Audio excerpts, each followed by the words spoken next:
বন্ধুগণ, ঢাকা বিশ্ববিদ্যালয় কি ঘুমিয়ে গেছে? এদেশের ছাত্র সমাজ কি মরে গেছে? আমরা কি ভুলে যাব আওয়ামী লীগ ছাত্রলীগের এই 16 বছরের দুঃশাসন? যারা ভোটের বিনিময়ে আওয়ামী লীগকে পুনর্বাসন করার চেষ্টা করছে, আমরা কি তাদের মেনে নেব? এদেশের ছাত্র সমাজ কি মেনে নেবে? আমরা ৭৭ গণহত্যা দেখেছি, আমরা পিলখানা হত্যাকাণ্ড দেখেছি, আমরা দেখেছি 2024-এর গণঅভ্যুত্থানে হাজারো ছেলে মেয়ে, হাজারো মানুষের প্রাণহানি। এই প্রাণহানির পিছনে জড়িত যে আওয়ামী লীগ ছাত্রলীগ, তাদের যে হত্যাকাণ্ড, আমরা কি এত সহজেই ভুলে যাব? আমাদের শরীরে এক বিন্দু রক্ত থাকা পর্যন্ত আমরা আওয়ামী লীগ পুনর্বাসন হতে দিব না।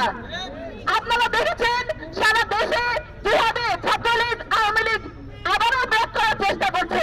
আপনারা প্রতিহত করবেন, যেখানে ছাত্রলীগ দেখবেন আপনারা ধোলাই দেবেন। ধন্যবাদ।